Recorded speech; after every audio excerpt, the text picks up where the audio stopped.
RSS प्रमुख मोहन भागवत का बयान अमित शाह और मोदी के लिए कुछ इस तरीके का है जैसे पानी में करंट। क्योंकि जो बयान उन्होंने दिया ये 1000 वोल्ट से भी ज्यादा का करंट है।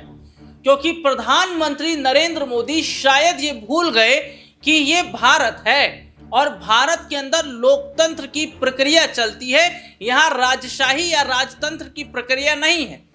और अगर वो लोकतंत्र को समझते तो ये नहीं बोलते कि हम आगे तक प्रधानमंत्री बने रहेंगे। अमित शाह ये नहीं बोलते कि जो विपक्ष पीएम मोदी के रिटायरमेंट का सपना देख रहा है वो पूरा नहीं हो पाएगा।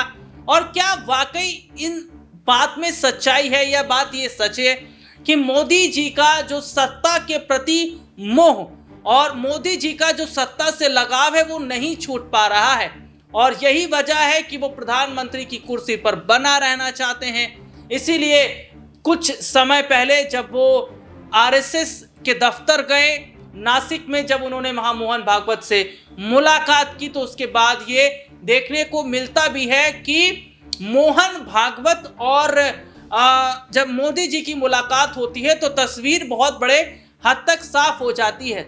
और इससे ये चीज़ें भी सामने आ जाती हैं कि क्या वाकई मोहन भागवत का जो बयान है वो मोदी जी के लिए बिल्कुल 1000 वोल्ट के करंट से ज़्यादा है।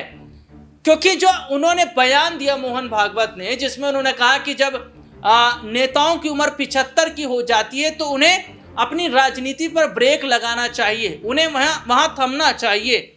और ये इशारा क्या प्रधानमंत्री मोदी के लिए है? विपक्ष खुश होकर बैठा है कि कब मोदी का ये जो हिटलर राज है, ये हिटलर तानाशाही है, इससे मुक्ति मिलेगी। और दूसरी तरफ एक तस्वीर ये भी देखने को मिलती है कि जहां प्रधानमंत्री के रेस में कई ऐसे चेहरे हैं जिनका नाम अब सामने आता नजर आ रहा है, जिनमें अगर हम यहाँ पर बात करें तो नितिन गडकरी हैं, योगी आदित्यनाथ भी हैं और भी कई ऐसे चेहरे। तो क्या प्रधानमंत्री नरेंद्र मोदी का ये जो कार्यकाल चल रहा है ये अंतिम कार्यकाल माना जाए, इसे समझा जाए?